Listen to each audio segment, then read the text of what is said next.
ਸਾਰਿਆਂ ਨੂੰ ਪਿਆਰ ਭਰੀ ਸਤਿ ਸ੍ਰੀ ਅਕਾਲ ਜੀ। ਤੁਹਾਡਾ ਸਾਰਿਆਂ ਦਾ ਮੇਰੇ YouTube ਚੈਨਲ 'ਤੇ ਸਵਾਗਤ ਹੈ ਜੀ। ਅੱਜ ਅਸੀਂ ਬਣਾਉਣ ਲੱਗੇ ਹਾਂ ਕੇਕ ਜਿਹੜਾ ਅਸੀਂ ਬਿਨਾਂ ਓਵਨ ਦੇ ਕੜਾਈ ਦੇ ਵਿੱਚ ਬੇਕ ਕਰਾਂਗੇ।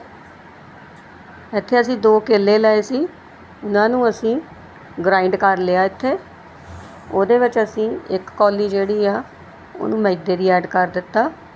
ਚੀਨੀ ਅਸੀਂ ਆਪਣੇ ਟੇਸਟ ਮੁਤਾਬਕ ਇਹਦੇ ਵਿੱਚ ਪਾਵਾਂਗੇ। ਇਹਦੇ ਵਿੱਚ ਅਸੀਂ 2 ਚਮਚ ਜਿਹੜੇ ਰਿਫਾਈਂਡ ਆਇਲ ਦੇ ਪਾਏ ਸੀ। ਤੁਸੀਂ ਇਹਦੇ ਵਿੱਚ ਕੋਈ ਬਟਰ, ਦੇਸੀ ਘੀ ਕੁਛ ਵੀ ਪਾ ਸਕਦੇ ਆ। 2 ਚਮਚ ਅਸੀਂ ਇਹਦੇ ਵਿੱਚ ਜਿਹੜੇ ਕੋਕੋ ਪਾਊਡਰ ਆ ਉਹਨੂੰ ਐਡ ਕਰ ਦਿੱਤਾ ਆ।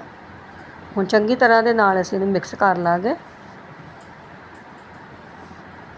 ਹੁਣ ਅਸੀਂ ਇਹਦੇ ਵਿੱਚ ਥੋੜਾ ਦੁੱਧ ਪਾ ਕੇ ਇਹਨੂੰ ਚੰਗੀ ਤਰ੍ਹਾਂ ਇੱਕ ਫਾਈਨ ਪੇਸਟ ਬਣਾ ਕੇ ਰੈਡੀ ਕਰਾਂਗੇ ਇਹਦਾ।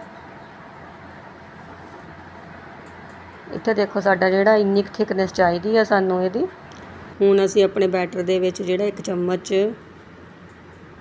ਬੇਕਿੰਗ ਪਾਊਡਰ ਦਾ ਪਾਇਆ। 1 ਚੁਟਕੀ ਜਿਹੜੀ ਅਸੀਂ ਮਿੱਠਾ ਸੋਡਾ ਉਹਨੂੰ ਐਡ ਕਰ ਦਿੱਤਾ, ਬੇਕਿੰਗ ਸੋਡੇ ਨੂੰ। ਹੁਣ ਅਸੀਂ ਇੱਧਰ ਕੇਕ ਟੀਨ ਲਿਆ। ਕੇਕ ਟੀਨ ਦੇ ਵਿੱਚ ਅਸੀਂ ਬਟਰ ਪੇਪਰ ਲਗਾ ਕੇ ਇਹਨੂੰ ਗਰੀਸ ਕਰ ਲਿਆ ਆ। ਇਹਦੇ ਵਿੱਚ ਅਸੀਂ ਜਿਹੜਾ ਮਿਕਸਚਰ ਬਣਾਇਆ ਸੀ ਉਹਨੂੰ ਅਸੀਂ ਐਡ ਕਰ ਦਿੱਤਾ ਆ। ਅਸੀਂ ਇੱਧਰ ਡਾਰਕ ਚਾਕਲੇਟ ਲਈ ਹੈ ਇੱਕ, ਉਹਦੇ ਨਾਲ ਅਸੀਂ ਚਾਕਲੇਟ ਦੇ ਨਾਲ ਛੋਟੇ ਪੀਸ ਕੱਟ ਕੇ ਇਹਨੂੰ ਗਾਰਨਿਸ਼ ਕਰਾਂਗੇ। ਇਹਨੂੰ ਅਸੀਂ ਗਾਰਨਿਸ਼ ਕਰ ਲੈਣਾ ਇੱਧਰ ਚਾਕਲੇਟ ਦੇ ਨਾਲ। ਅਸੀਂ ਬਹੁਤ ਸਿੰਪਲ ਤਰੀਕੇ ਦੇ ਨਾਲ ਜਿਹੜਾ ਕੇਕ ਨੂੰ ਬਣਾਇਆ ਆ। ਹੁਣ ਅਸੀਂ ਇੱਧਰ ਪ੍ਰੀ ਹੀਟ ਹੋਣ ਵਾਸਤੇ ਕੜਾਈ ਰੱਖੀ ਸੀ, ਉਹਦੇ ਵਿੱਚ ਅਸੀਂ ਇਹਨੂੰ ਰੱਖ ਦਾਂਗੇ।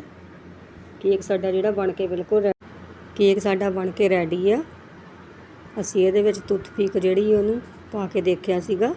ਟੁੱਥਪਿਕ ਸਾਡੀ ਜਿਹੜੀ ਬਿਲਕੁਲ ਸਾਫ਼ ਨਿਕਲੀ ਆ। ਅਸੀਂ ਕੇਕ ਨੂੰ 20 ਤੋਂ 25 ਮਿੰਟ ਵਾਸਤੇ ਪਕਾਇਆ ਸੀਗਾ। ਸਾਡਾ ਕੇਕ ਠੰਡਾ ਹੋਣ ਤੋਂ ਬਾਅਦ ਅਸੀਂ ਇਹਨੂੰ ਕੇਕ ਟੀਨ ਦੇ ਵਿੱਚੋਂ ਡੀਮੋਲਡ ਕਰਾਂਗੇ।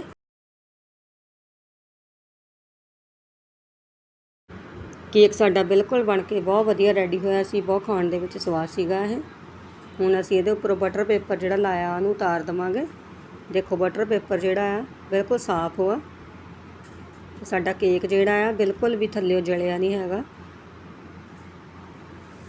ਕੇਕ ਸਾਡਾ ਜਿਹੜਾ ਬਹੁਤ ਸਪੰਜੀ ਬਣ ਕੇ ਰੈਡੀ ਹੋਇਆ ਸੀਗਾ। ਹੁਣ ਅਸੀਂ ਇਹਦੀ ਕਟਿੰਗ ਕਰਾਂਗੇ। ਅਸੀਂ ਇਹਦੀ ਕਟਿੰਗ ਜਿਹੜੀ ਆ ਸਕੁਆਇਰ ਸ਼ੇਪ ਦੇ ਵਿੱਚ ਅਸੀਂ ਕੱਟ ਕੇ ਇਹਦੀ ਕਟਿੰਗ ਕਰਾਂਗੇ।